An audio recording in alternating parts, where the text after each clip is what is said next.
حضور نے اپنے زمانے سے لے کر قیامت تک 5 ادوار ذکر کر دیے، ہماری پوری تاریخ اس میں ہے۔ مسند احمد ابن حنبل کی روایت ہے رحمہ اللہ، اور راوی ہے حضرت نعمان ابن بشیر رضی اللہ تعالی عنہ، تکون النبوۃ فیکم ما شاء اللہ ان تکون، مسلمانوں تمہارے مابین نبوت رہے گی جب تک اللہ چاہے کہ رہے، یعنی میں بنفس نفیس موجود رہوں گا تمہارے مابین جب تک اللہ چاہے گا۔ اس کے بعد انک میت وانہم لمیتون، اے نبی آپ کو بھی موت آئے گی اور ان کو بھی آئے گی، انتقال تو ہونا۔ فرمایا ثم یرفع اللہ اذا شاء یرفعها، پھر اللہ جب چاہے گا اس نبوت کو اٹھا لے گا، یعنی میرا انتقال ہو جائے گا، وصال ہو جائے گا صلی اللہ علیہ وسلم، وفداہ آباؤنا و امہاتنا۔ پھر دوسرا دور آپ نے فرمایا ثم تکون خلافۃ علی منہاج النبوۃ، پھر دور ہوگا خلافت کا جو نبوت کے نقش قدم پر ہوگی۔ یہ الفاظ بڑے اہم ہیں، عام طور پر ہمارے ہاں جو لفظ زیادہ معروف ہے اور بول چال میں زیادہ آتا ہے وہ خلافت راشدہ آتا ہے۔ اسے اچھی طرح نوٹ کر لیجئے، یہ اصطلاح حدیث میں نہیں آئی ہے، خلفائے راشدین کا لفظ آیا ہے، علیکم بسنتی و سنت الخلفاء الراشدین المہدیین، اے مسلمانوں تم پر لازم ہے کہ میری سنت کا اتباع کرو اور میرے خلفائے راشدین المہدیین کی سنت کا اتباع کرو، لازم ہے تم پر۔ لیکن خلافت کے ساتھ جو صفت آئی ہے وہ یہاں نوٹ کیجئے، یہ عام نہیں ہے، اس کو اب ہم عام کر رہے ہیں اپنی مطبوعات کے ذریعے سے۔ خلافت علی منہاج النبوہ، منہاج منہج راستہ طریقہ، بعین ہی نبوت کے نقش قدم پر خلافت۔ یہ بعین ہی کا لفظ اس قدر زور دے کر میں نے کیوں ادا کیا ہے اس کو سمجھ لیجئے۔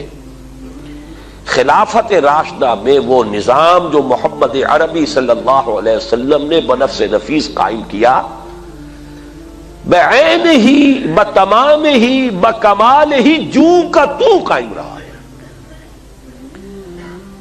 اس میں ایک مثال آپ کو دے دیتا ہوں کہ جب حضرت ابو بکر رضی اللہ تعالیٰ عنہ کے عہد خلافت میں مانعین زکوٰۃ کا فتنہ اٹھا، حضرت عمر جیسے شخص نے بھی رضی اللہ تعالیٰ عنہ مصلحت اندیشی کا مشورہ دیا کہ حالات کو دیکھیے، 2 محاذ پہلے کھلے ہوئے ہیں، آپ نے جیش اسامہ بھی بھیج دیا، اس لیے کہ حضور نے تیار کیا تھا۔ حضرت ابو بکر نے فرمایا کیسے ممکن ہے جو جیش اور جس کا علم دیا ہو حضور نے اپنے دستے مبارک سے، میں اسے روک دوں؟ پھر جو جھوٹی نبوتوں کے دعوے دار کھڑے ہو گئے ان سے تو ہمیں لڑنا ہی ہے، ہر صورت لڑنا ہے، ان کا کفر تو بالکل واضح ہے، ازر من الشمس ہے۔ تو 2 محاذ کھلے ہوئے ہیں، مسلمانوں کے دل زخمی ہیں، مورال جو ہے پست ہے حضور کے انتقال کی وجہ سے۔ اب تیسرا محاذ نہ کھولیے، رعایت کیجئے، انہوں نے اسلام کا انکار نہیں کیا، کسی جھوٹی نبوت کا اقرار نہیں کیا، نماز کو بھی مان رہے ہیں، زکوٰۃ میں بھی یہ نہیں کہہ رہے کہ زکوٰۃ نہیں دیں گے، صرف یہ کہہ رہے ہیں کہ ہم حکومت کو نہیں دیں گے، اپنے طور پر دیں گے، خرچ کریں گے۔ تو ذرا لینینسی برتیے، مصلحت کو دیکھیے، تیسرا محاذ نہ کھولیے۔ اس پر جو حضرت عمر رضی اللہ تعالیٰ عنہ کا ریئیکشن تھا، ایک تو ڈانٹ پلائی حضرت عمر کو، اور یہ مقام ہے ابو بکر کا کہ عمر کو ڈانٹ پلا سکتے تھے، صرف وہی پلا سکتے تھے صحابہ میں، اور کسی کا یہ مقام نہیں۔ اے عمر تم جاہلیت میں تو بڑے سخت تھے، کیا ہو گیا تمہیں؟ اسلام میں اتنے نرم ہو گئے، اتنی کمزوری کا مظاہرہ کر رہے ہو۔ دوسری بات فرمائی، اور یہ ہے اصل جس کے لیے میں عرض کر رہا ہوں، ایبدل الدین وانا حی، کیا دین میں ترمیم کی جائے گی جبکہ میں ابھی زندہ ہوں؟ میرے جیتے جی دین میں ترمیم نہیں ہو سکتی۔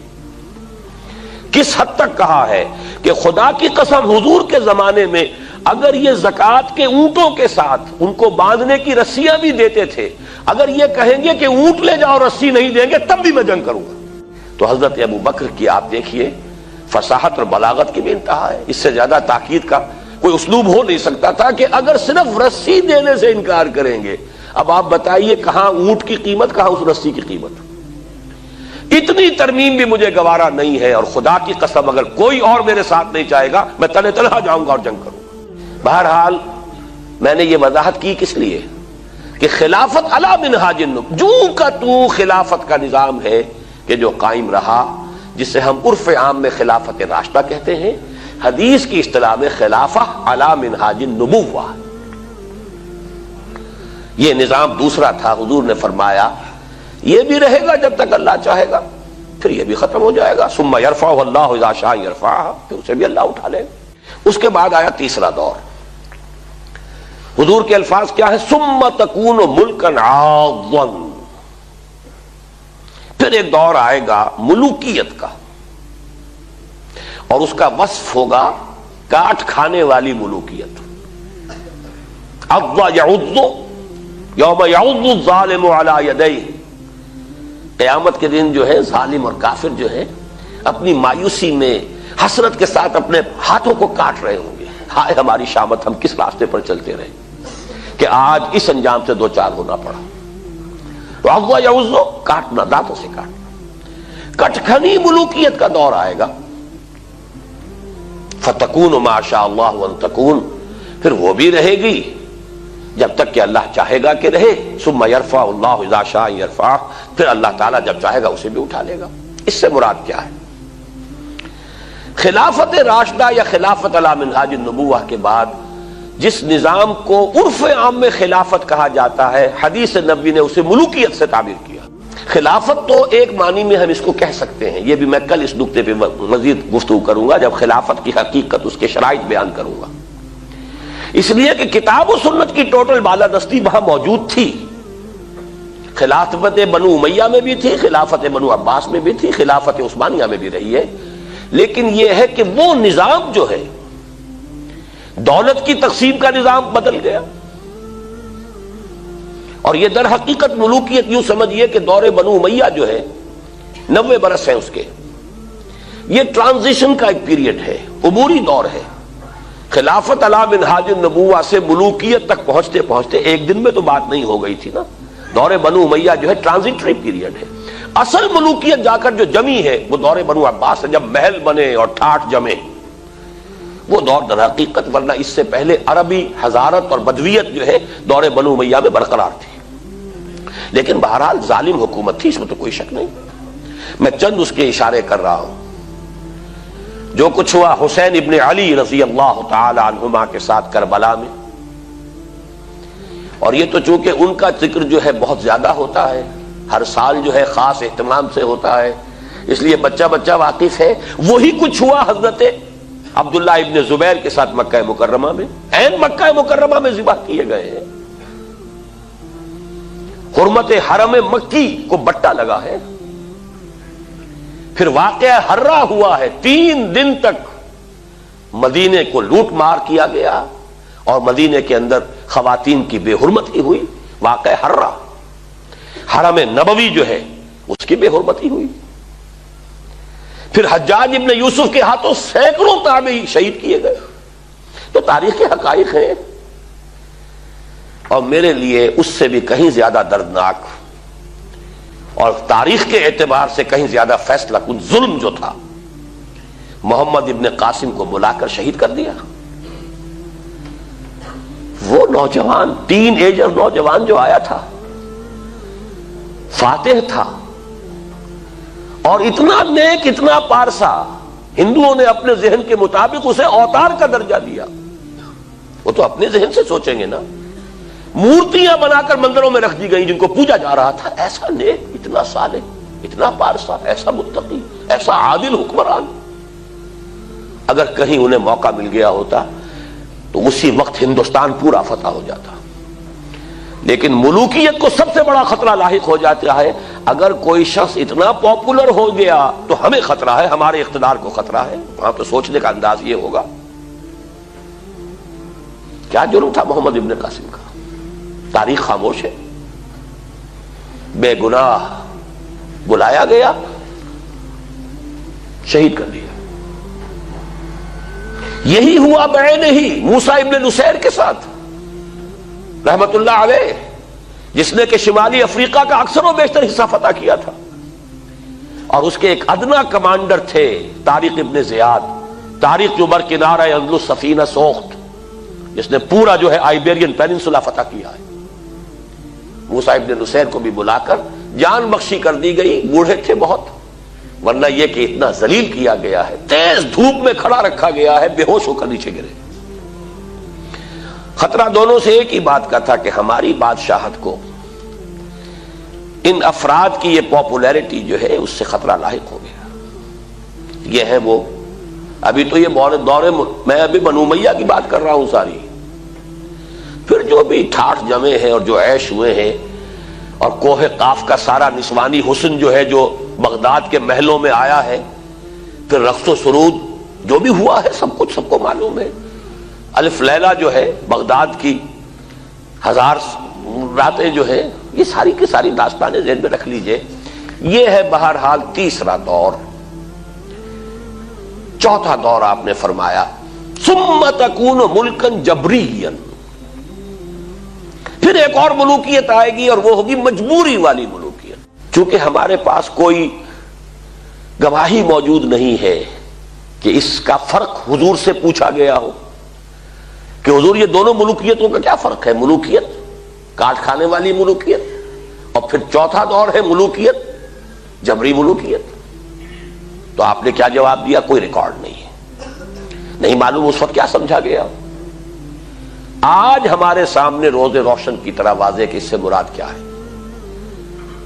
پہلا ملوکیت کا دور وہ تھا کہ ملوک مسلمان تو تھے، کلمہ گو تو تھے.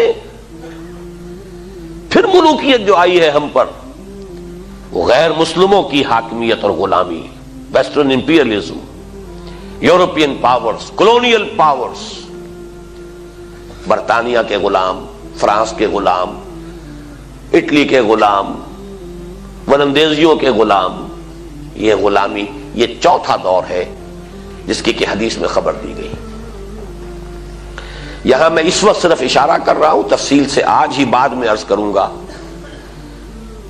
یہ چوتھا دور ابھی ختم نہیں ہوا، ایک اعتبار سے ختم ہوا ہے، ایک اعتبار سے جاری ہے. ختم اس اعتبار سے ہوا ہے کہ ڈائریکٹ رول، براہ راست غلامی ختم ہو گئی. تماشا دکھا کر مداری گیا، انگریز اور اس کے فوجی گئے، فرانسیسی گئے، ولندیزی گئے، اطالوی گئے، سب گئے. ڈائریکٹ رول ختم، اس اعتبار سے ختم ہوا. لیکن انڈائریکٹ رول برقرار ہے، رول بائی پراکسی یا ریموٹ کنٹرول، سب ان کے شکنجے میں. ہماری معیشت ان کے شکنجے میں، ہمارے وسائل ان کے قبضے میں، ہمارے ذہن ان کے قابو میں. اور اب تو جس درجے CNN اور نہ معلوم کس کس کے ذریعے سے ہمارے ذہنوں کے اوپر جو بھی جبر آ رہا ہے، کہاں بچ کر جائے گا؟ کون بچ سکے گا؟